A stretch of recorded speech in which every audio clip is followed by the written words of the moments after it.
Hi, I'm Don from InSinkErator. Today I will be replacing a standard InSinkErator disposer with this Evolution Series model. These are the essential tools which you will need to replace an InSinkErator disposer with another InSinkErator disposer.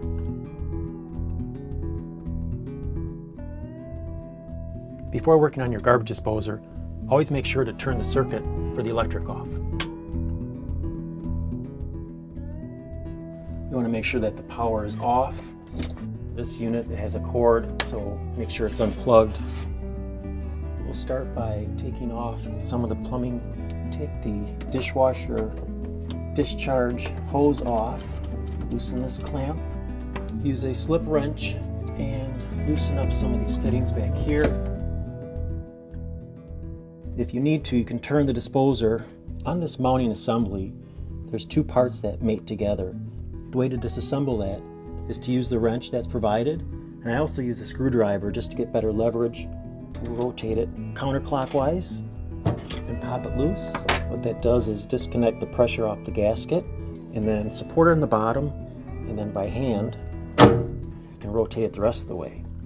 So I removed the other disposer and I'm installing a Evolution Excel. Since we have a dishwasher on this and we have a dishwasher discharge line, we need to take this knockout, which is just a little plug, and open that up. I take a screwdriver, pound around the perimeter of that plug until it comes out, and here it just popped out. Now that will allow the dishwasher water to go in here and properly drain out. With this model, it has a different type of tailpipe than the standard model, which goes inside this rubber coupler, and it also comes with its own supplied spring clamp. And you want to make sure that it's kind of centered in the groove there and everything looks snug. With that being on, I think we're ready to put this in the sink. On the bottom of the sink, you have a mounting assembly. On this mounting ring, there's 3 tabs, and these 3 tabs have to match up with these 3 ramps.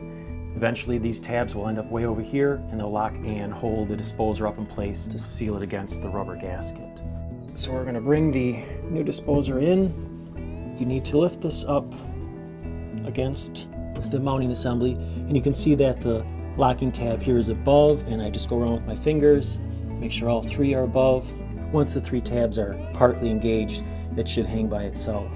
For locking this mounting ring, use the supplied wrenchette, and I assist it with the screwdriver. Go as far as you can. In the end, I like to use a slip joint pliers and just lock it in place. So then it's just a reversal of what we did to take this out. We'll start by putting the nut and washer on the discharge pipe. We can rotate the disposer around so everything lines up. Put the dishwasher discharge pipe on, put the clamp in place, and just snug everything up. One of the last steps is to plug the disposer back in. After tightening up the plumbing down below, just turn the water on and then go down and check for leaks. So I'm running the water, and I like to use the mirror.